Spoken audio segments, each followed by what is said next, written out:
भैया आपको बताते हैं कि रोजगार सहायक है जो आप और देखा कि रोजगार सहायक सचिव की नियुक्ति को पद है। भैया जो रहे कई वर्षों से परेशान है अपनी मांगों को लेकर, इनकी मांग नहीं हो रही है। अब भैया जो रहे इन्होंने अभी ज्ञापन दो है जिला पंचायत सागर में। तो भैया आपको बता दें कि जो रहे बहुत दिनों से परेशान हैं, लेकिन इन्होंने हम एक बात बता दें कि अगर आप और परेशान हो तो भैया आगामी चुनाव में अपनी ताकत तो दिखाओ, क्या कि कई वर्षों से जो परेशान है भैया है जो जिन ज्ञापन दुआ है रोजगार सहायकों के संग जी आए हैं एक जिला पंचायत क्रमांक 22 भैया वार्ड क्रमांक 22 से जिला पंचायत सदस्य जिनसे अपन जाना थे काम मामला है। भाई जो सबसे पहले तो आपको स्वागत है भैया, आपको बहुत बहुत हृदय से राम राम पहुँचे सबसे को बूंदी ली विचारकों कि आप क्षेत्रीय समस्याओं को बहुत अच्छे तरीके से रखत हो और उनकी समस्याओं में आप शामिल रहे हो। आपको बहुत बहुत हृदय से क्या मामला रहा भाई साहब, क्या मामला को लेकर आपसे लेकर चाहता भैया, हमारे समस्त बंडा सागर जिले से समस्त GRS रोजगार सहायक अपनी मांगों को लेकर जिला पंचायत कार्यालय में आए हैं और अपने अधिकारों के अपने मान सम्मान की लड़ाई के लाने और एक हड़ताल के रूप में हमारे संगठित हैं और अपना ज्ञापन लेके आए हैं जिला पंचायत माननीय जिला CO साहब को हमारे ज्ञापन दो आज। क्या प्रमुख मांगे हैं? ये में 3 प्रमुख मांगे हैं जो मूलभूत प्रमुख मांगे हैं कि लगभग जितनी कार्य योजना है पूरे जिला पंचायत मतलब GRS पर थोप दी जाए। प्रशासन की भैया जितनी कार्य योजना है पूरी कार्य योजना जिला GRS पर थोप दी जाए। ये में पंचायत स्तर पे 2 व्यक्ति और भी हैं, सरपंच भी हैं, सचिव भी हैं, उनकी कोई जवाबदेही नहीं है भैया। पूरी जवाबदेही का GRS की जगह। GRS स्थानीय व्यक्ति है, पूरी समस्याएं पूरी प्रशासन की नीति उनको निर्धारण उनको क्रियान्वयन उनको संचालन सब GRS पे का थोप दो जाते। और हम एक चीज और देख रहे हैं कि GRS को धमकाओ भी जाते आम आदमी के माध्यम से कि नौकरी खा जाए। तो हमारे कछु अपनी मांगे न लेके अपने मान सम्मान की मांगे लेके आए हैं और उनको प्रशासन के सामने रख रहे हैं और उनको पूरी करवाने के लिए निरंतर लड़ाई में शामिल रहे हैं। जैसे मांगे पूरी नहीं होते तो क्या आगे को कदम रहे आपको? मांगे पूरी नहीं होंगे भैया तो हमारे अपनी लड़ाई अपने अधिकारों की लड़ाई निरंतर लड़त रहे हैं और हमारे अपने आंदोलन को जारी रखें। और हमारों की मांगे है भैया कि GRS को सचिवों के समान वेतन दिया जाए। GRS को जैसे ही निलंबित कर दे तरह से कारणों में भैया छोटे छोटे से कारणों में सेवा समाप्त कर दे तो हमारे की जा मांगे कि भैया हमारे को निलंबन करो जाए GRS को, उनसे कारण पूछो जाए और उसके बाद फिर उनको निराकरण करो जाए। भैया रोजगार सहायक संघ के जिला अध्यक्ष जी हैं, इनसे अपन जाना है प्रमुख मांगे नहीं वो मांगे की सबसे पहले तो आपको स्वागत है में बहुत बहुत धन्यवाद भैया।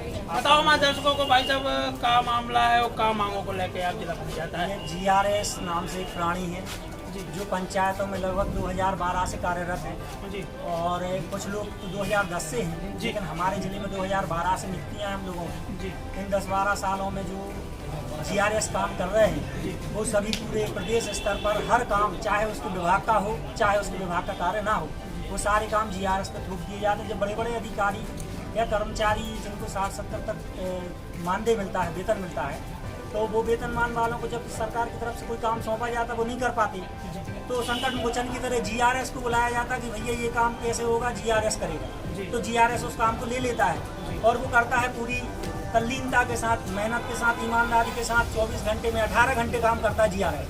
18 घंटे काम करने के बाद 9,000 की सैलरी अगर दी जाती है उसी 9,000 में से 3 से 4,000 रुपये पेट्रोल की जियो टैगिंग जब होती है एक छोर से 2 छोर आप दिन में 2 बार जियो टैगिंग कराते हैं ना तो कितना खर्चा होता है।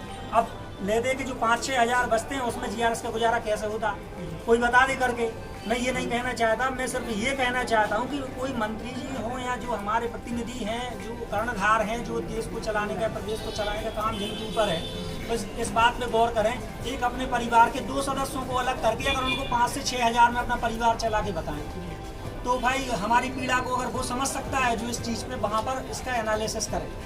मैं ये कहना चाहता हूँ कि GRS की कम से कम इतनी मानदेय तो कर दी जाए और कि उसका परिवार चल सके। कम से कम 30,000 मानदेय होना चाहिए। 90% जो शासन का पत्र जारी हुआ था उसके हिसाब से कर दी जाएगी तो उसका भरण पोषण ठीक से होने लगेगा परिवार का। अब एक बात और आती है सामने निकल के कि 10-12 साल में अंशकालीन का अर्थ क्या है? 1 साल के लिए वो शब्द युक्त हुआ है। अगर 1 साल अंशकालीन हम लोगों को 12 साल तक चलेगा क्या? और संविदा 3 साल के लिए होता है, तो वो क्या वो भी 12 साल या आगे के समय के लिए चलेगा। तो संविदा शब्द जैसे ये शब्द अब हमारे उसमें नहीं रहे। आप 12 साल नौकरी करने के बाद संविदा में हैं, वो भी अंशकालीन संविदा में। ये कोई न्याय की बात नहीं है, न्यायोचित बात। इसलिए हम सभी न्याय संगत मांगे लेकर माननीय मुख्यमंत्री महोदय से और हमारे सभी जो कर्णधार यहाँ के जो मंत्री हैं, जो भी इसके लिए जिम्मेदार हैं, सभी से हमारा करबद्ध निवेदन है कि हमारी मांगों को ध्यान में लिया जाए और हम लोगों की ये विचार करके कुछ ना कुछ किया जाए। जिला कैडर बना के सहायक सचिव के पद पे ही हमको नियमित कर दिया जाए। और भाई साहब जैसे कि अगर देखो जाए सागर में 3 मंत्री, मतलब अगर सागर के 3 मेयर बब्बा हैं, तो इनसे कहूँ आपने जाकर बात करी का आप जिला? सभी ऐसे कोई मंत्री महोदय नहीं है, हमारे यहाँ के कोई विधायक नहीं है जिनके यहाँ हम लोग नहीं गए। सभी के यहाँ हम लोग गए हैं, सभी को अपनी समस्याएं हम लोगों ने अवगत कराया है।